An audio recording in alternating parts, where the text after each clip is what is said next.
Hey, what's going on everyone? Misha Wilson here, and welcome to part 3 of this little playlist where I'm sharing with you behind the scenes footage from a workshop that people paid over $10,000 to attend, where I share specifically how to build a cult-like following that absolutely loves you and who purchases from you over and over and over again. Now, if you missed part 1 and part 2, please go back and watch part 1 and watch part 2 before diving into this video. I'll leave links directly below in the comment section to part 1 and part 2. Please go back and watch those parts before you dive in to this third part, as once again, it'll make so much more sense if you do.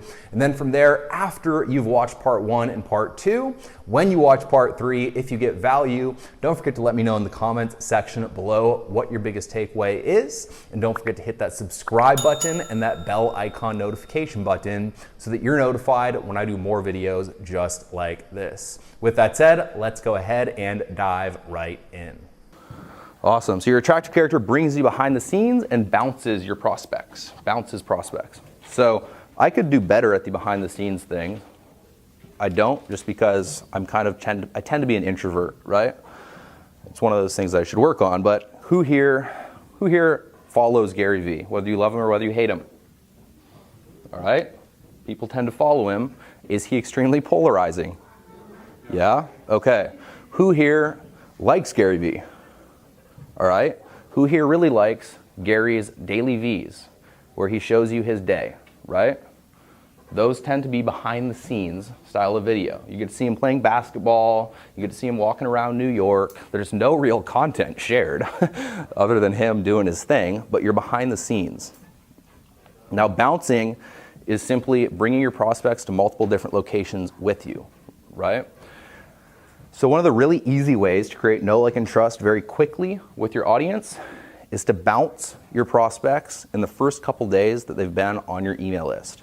So what I mean is, if you guys shoot a video in Maui, right, and then you go home and shoot a video at home, and then you go out to dinner and shoot a video at dinner, right, and then you go out somewhere else and shoot another video, all at different locations, and then in that first email you send out to your list, you have all of those different videos, all in different locations. Because people watch all the videos in different locations, if they do, the small percentage that do, feel like they've known you a long time, even though they've only been in your world for a day, right? It's called bouncing your prospects. Who here has ever seen a product launch? Yeah? Was every single video in the exact same location? No, right? If they were, they could have been a whole hell of a lot better. One of the ways to create trust with the attractive character is to bring people in different scenes with you. You can bring them to 5 different scenes in a 2-day period. It creates a sense of a long lost friend, or that, long relationship. Builds an old friend style relationship very quickly.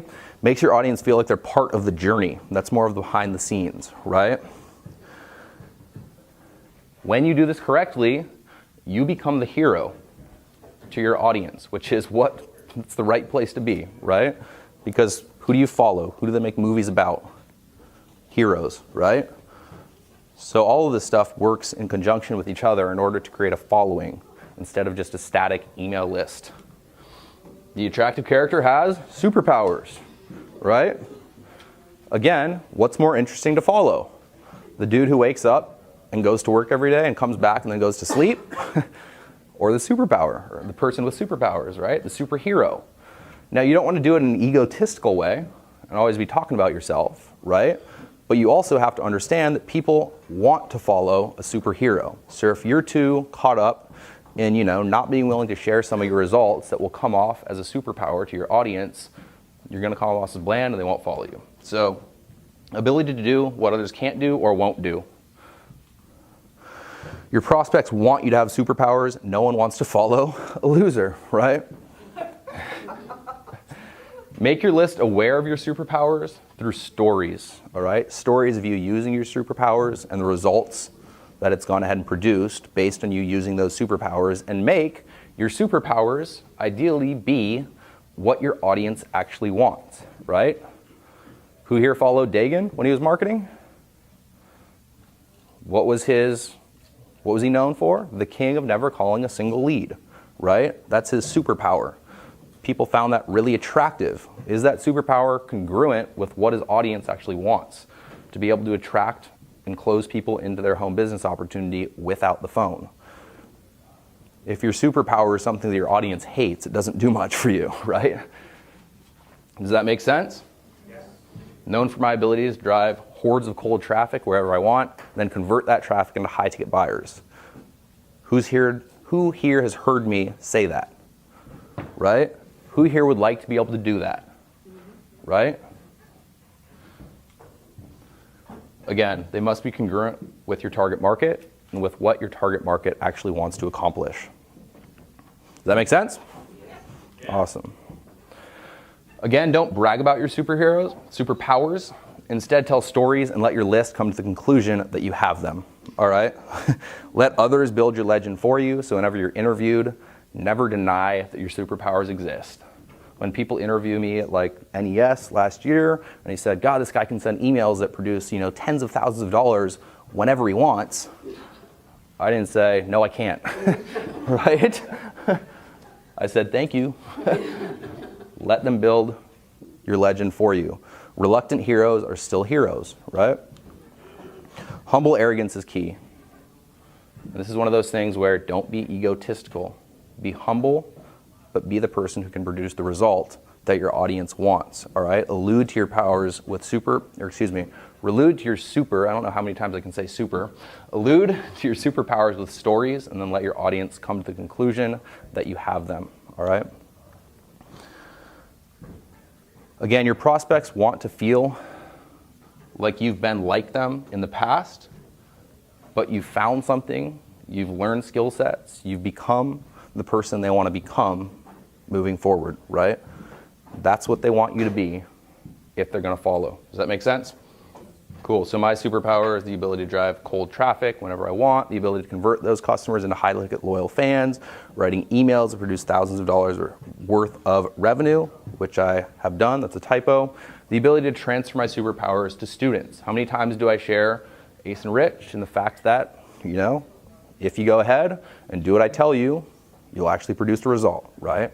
Those are all my superpowers, and those are attractive to my target market. 12, the attractive character has the godfather position, all right? Now, if you do everything leading up to this point, you will have attained the godfather position, and now it's time to keep and hold the godfather position. Fear of disappointment, all right? It makes your list appreciate you. Having said that, how you do it is you scorn certain things you stand against, and you actively show your followers that you're not impressed when they don't adopt your philosophy, right? So when someone comes through and purchases the Solo Ad Success Formula and goes to the one module that gives the done-for-you vendors and then refunds and asks for $100, not knowing that we track, that they haven't gone through everything, right? That's something I stand against, clearly, right? What do? I write an email scorning that behavior and saying that I'm disappointed. And then what does that do to everybody else that reads that email? It conditions them to not do that, right? You want your person on your list to be afraid of disappointing you, all right? That's how you get people to do stuff.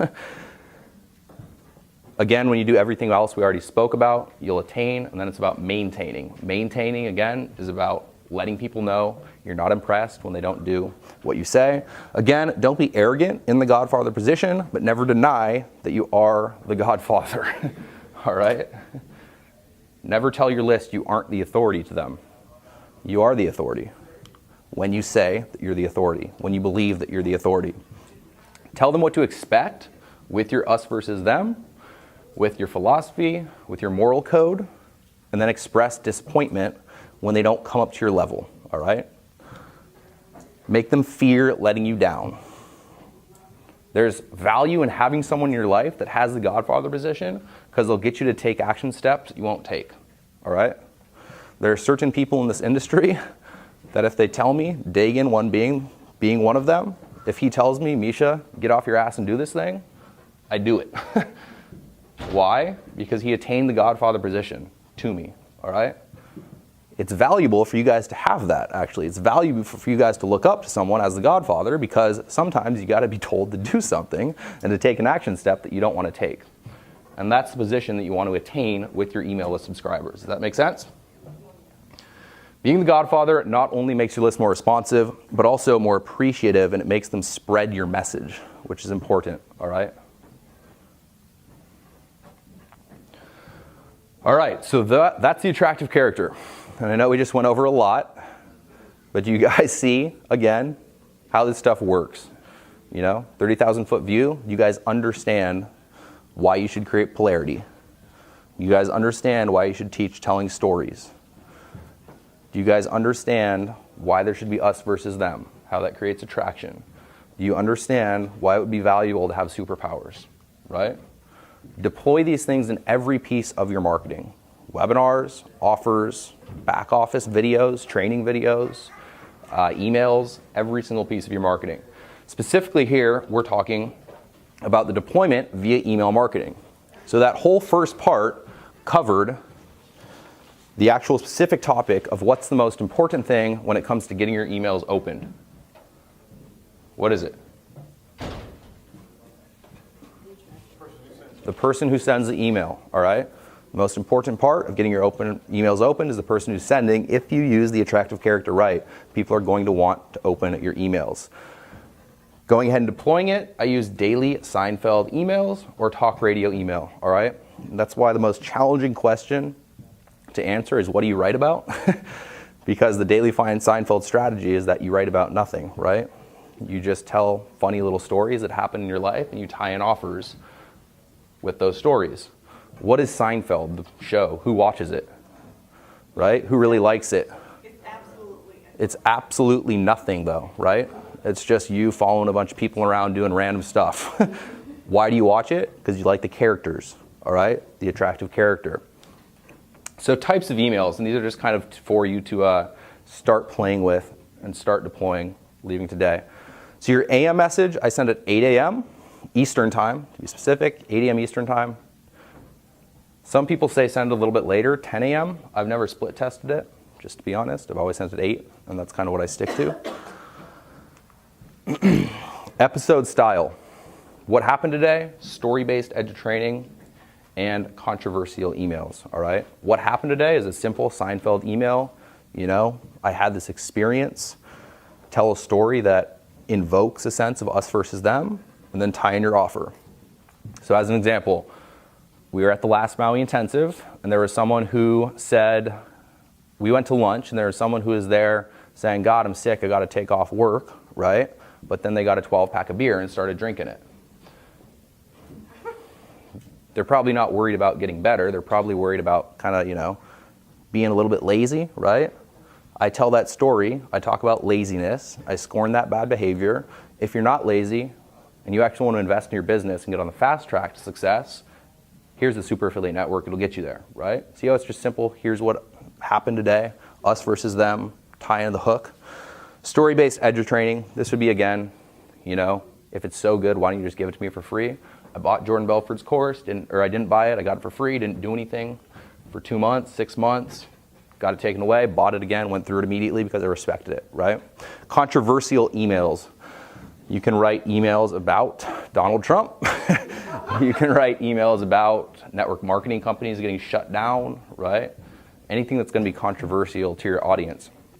It can be really valuable to tie in current events. Because when you tie in current events with your emails, what does it do? It makes it feel like there's someone actively on the other side of the email writing it versus it just being a static email being sent out by a machine, which is what you want, right? Some of my customers I do not understand. I give them my swipe file and they send an email about Tom Brady winning the Super Bowl 6 months, 2 years after he won the Super Bowl. It was an email that I wrote the day before the Super Bowl, and they just send it out randomly, right? The reason I wrote it the day before the Super Bowl is to create a sense of I'm a real person, experience what you're experiencing. There's a human being on the other side of this email. All right, epiphany-style emails. Ideas, all right, that one idea that you had that you used that immediately created your breakthrough. What do you do then? You tie in the actual offer as the thing that allowed you to create your breakthrough.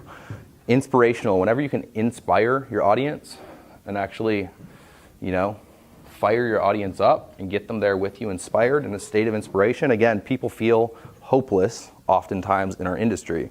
When you can be the sense of inspiration, what happens? They want to tune in, right?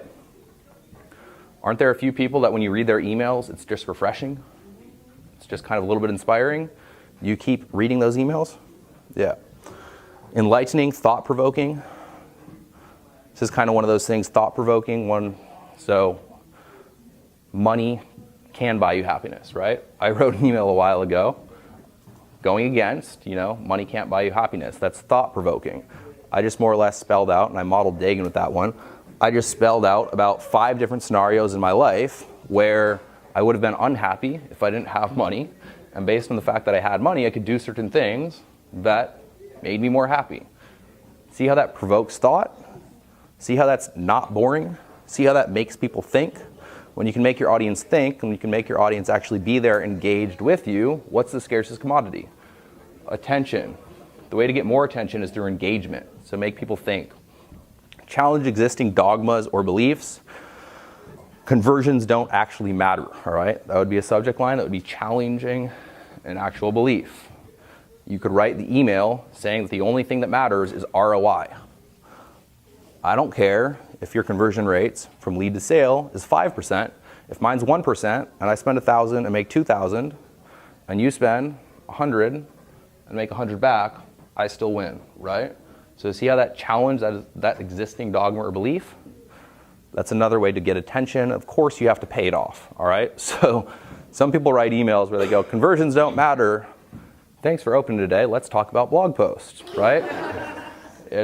You get attention, but then you have to pay it off within the actual email body copy. These are kind of the easiest ones, but don't stick directly to these. But checklists, how-to, Q&A. Rich talked about his video strategy, Q&A. Right? Frequently asked questions. Whenever you guys have a question that's asked 100 times, write an email about it. Whenever you have a conversation with a prospect, how many times do I shoot videos talking about a conversation I had with a student? Pretty often, right? I'm using Q&A. How to, again, 80% story, 20% content. But every now and then you want to do a how-to video because it appeals to a certain person on your list. Does that make sense? All right, always tie in elements of the attractive character. So again, do you know how I did the daily Seinfeld email, how I wrote more or less about nothing, what happened today? I still tied in us versus them, talking about the person being lazy, talking about it being the wrong behavior. If you're not lazy, let's make something happen together, all right? Always tie in elements of the attractive character. Having said that, what do you think the second most important aspect of getting your emails opened is? That's the first most important. Your subject line, all right? So if an email is coming from someone who you want to follow and the subject line's good, chances are you're going to open it, right? So I'm going to share with you my 3 favorite styles. There's a bunch of different styles of subject line. These are my 3 favorite. The shock effect, all right? These are a couple of subject lines I've sent out that have worked very well. I think about you in the shower. Is that a shock, right? Yeah. How I tied the actual, how I paid it off was I wrote about the fact that I get really good ideas in the shower, and here's a really good idea, go buy. But would that get attention? Yeah. If you created a sense of us versus them in that email a little bit, would you get more attention through polarity? Yeah. Fuck my bad. That was a subject line I modeled from Dagan when Dagan told me to go write it because Dagan had the Godfather position. I would do whatever Dagan told me to do, right? But it was more or less saying, crap, everyone's been promoting this thing, check it out, right? I forgot to promote it. Sorry, I, more or less didn't send it out earlier to you. I made sales from that email. It got a really high open rate and a click-through rate. Now, the biggest thing with profanity is don't force it, all right? Sometimes I teach this to people, and they write subject lines that they're just like intentionally forcing profanity in there when it's not needed. And that's not good, all right? When you feel like you would say it if you were actually having a conversation with a friend, that's when you say it. Does that make sense? Don't shy away from saying it,